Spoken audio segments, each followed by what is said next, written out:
The Secret Service, protecting U.S. presidents since 1901, is a crucial part of American politics. A big duty, right? However, July 13, 2024 was not an easy day, not only for Donald Trump, but also for his security team. The attack on Trump sent shockwaves through the nation. If the Secret Service is supposed to be the best of the best, how did they miss it? The answer is simple: no system is foolproof. However, it can be enhanced. And yes, it has been. Now, Trump's bodyguards are unbeatable. Chapter 1. A Lapse in the Shield. On July 13, 2024, a seemingly routine campaign rally near Butler, Pennsylvania, spiraled into chaos when Thomas Matthew Crooks, a 20-year-old armed with an AR-15-style rifle, attempted to assassinate Donald Trump. Crooks positioned himself on the roof of a nearby building, exploiting a glaring oversight in security. From this vantage point, he fired 8 rounds, striking Trump in the upper right ear, a wound that, though serious, proved non-lethal. Tragically, one member of the audience was killed, and 2 others were critically injured. This attack underscored one of the most significant failures for the Secret Service since the 1981 attempt on President Ronald Reagan. Crooks's choice of position on the roof was a severe lapse in security planning. Local law enforcement had flagged the roof as a potential threat, but these warnings were not acted upon. The failure to secure this vantage point was akin to planning a surprise party and forgetting to invite the guest of honor, an oversight with dire consequences. The situation was further complicated by a breakdown in communication.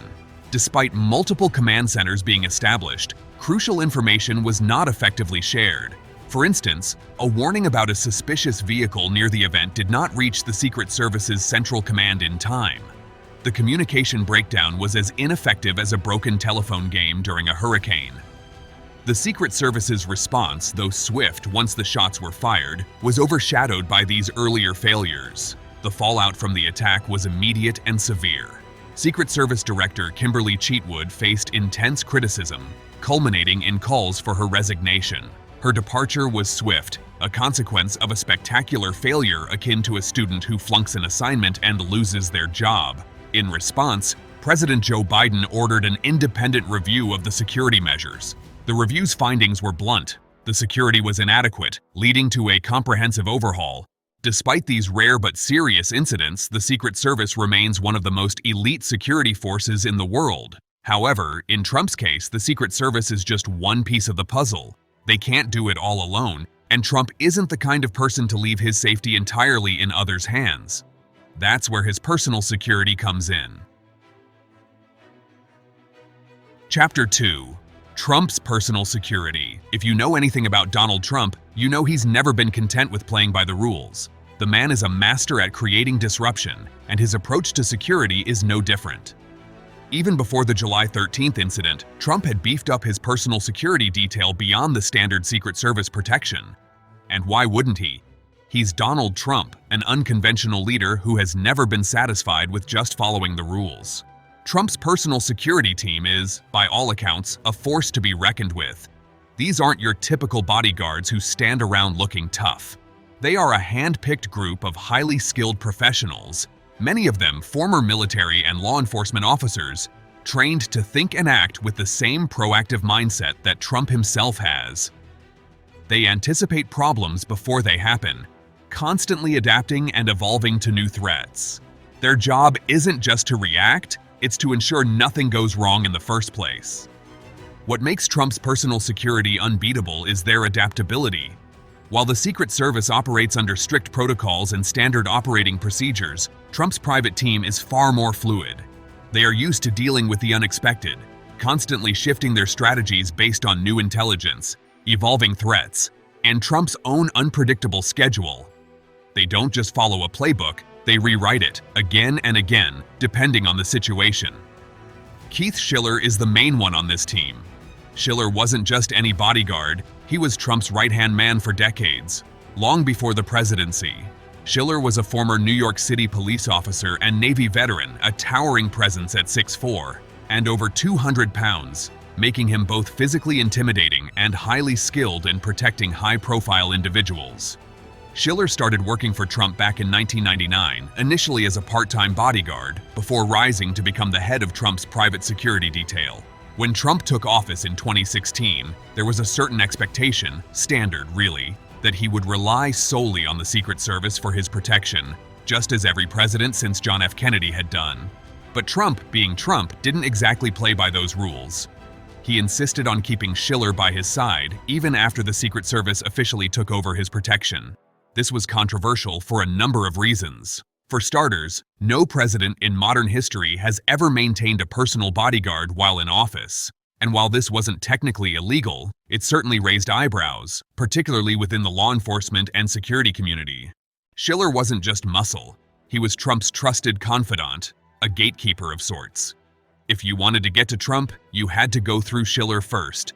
He wasn't just responsible for Trump's physical safety, he was deeply embedded in Trump's inner circle, offering advice on everything from policy decisions to personnel choices.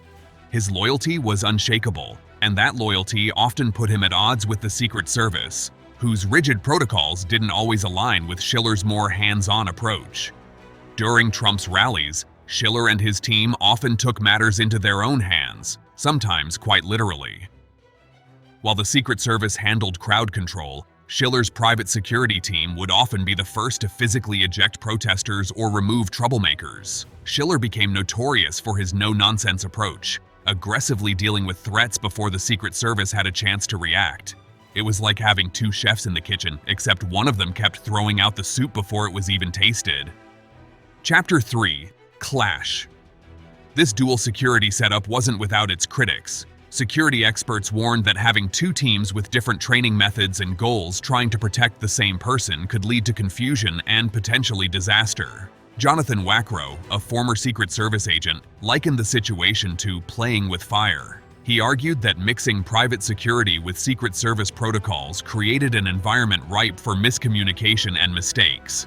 Imagine trying to dance a waltz while your partner is attempting to breakdance, Wackrow once said. It might be entertaining, but someone's going to end up with a broken foot. While security experts were busy raising alarms about the potential risks of Trump's dual protection setup, the July 13, 2024 attack at a Trump rally in Butler, Pennsylvania shifted the conversation in a significant way. It wasn't Schiller's team that allowed one of the darkest moments in modern American political history to unfold. It was the Secret Service. While the fallout from the July 13th incident continued to unfold, Trump's personal security team took swift action. They reinforced their strategies, heightened their vigilance, and prepared for any eventuality. The results have been nothing short of impressive. Chapter 4. The immediate response. By July 17th, just days later, everything had changed. Trump's security went from strong to ironclad. His next rally, after the attack, was something else entirely. If you were in the crowd, you felt it. A tension in the air that hit before you even caught sight of the venue. Trump's rallies now resemble scenes from an action blockbuster because of the bulletproof glass shielding the stage. Imagine him standing inside a clear protective barrier, delivering his speech. It's no longer just a rally, it's like watching a live superhero flick. All that's missing is a laser security grid, and you'd swear you were in a high-stakes spy movie. But the upgrades don't stop there. The Secret Service has gone big, literally, with towering walls of storage containers surrounding the rally sites. These aren't your average boxes. They're massive, immovable structures strategically placed to block any unwanted view of Trump. The atmosphere feels less like a public event and more like an impenetrable fortress, where no one can peek in or out without permission. Overhead, snipers have become a regular part of Trump's security, stationed on rooftops at every rally. It's not just about how many guards there are, but how thorough they are.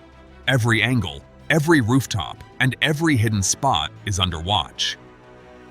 The Secret Service seems to have adopted a new motto. We've got eyes everywhere. Nothing goes unnoticed. Following the July 13th incident, security efforts increased significantly. Some Secret Service agents were even put on administrative leave, showing that the agency recognized its mistakes and was committed to fixing them. Trump has joked that his rallies now feel like the most secure concerts ever. When you're the target of an assassination attempt, maybe a little bragging is allowed. This new level of security faced its first real test on September 15th. On September 15, 2024, when an armed gunman attempted an assassination at Trump's golf course in West Palm Beach, Trump's team shut it down before the shooter even had a chance to act. The speed at which the situation was neutralized is nothing short of remarkable. This wasn't luck. This was the result of years of preparation, refinement, and lessons learned from past mistakes. The September 15th incident proved that Trump's security team, including both the Secret Service and his personal bodyguards, has reached a level of cohesion and readiness that few other protective details in the world can claim. The shooter didn't stand a chance. And more importantly, Trump wasn't even remotely close to being in danger. The system worked flawlessly. Simply, they became unbeatable now. They have learned from their mistakes and come back stronger than ever. Every rally, every public appearance, and every movement is now protected by a security apparatus that borders on invincible. As we look ahead to the 2024 election, one thing is clear. If Trump does become president again, his security will become even tighter. The stakes are higher than ever before, and the threats, both domestic and international, are more complex. But Trump's security, led by veterans like Schiller, is ready. They've seen it all, and they're not about to let anything slip through the cracks again. But remember, nothing is ever truly unbeatable, except perhaps for Trump's bodyguards. Or at least, they're close enough to it that anyone thinking of trying something would have to be out of their mind.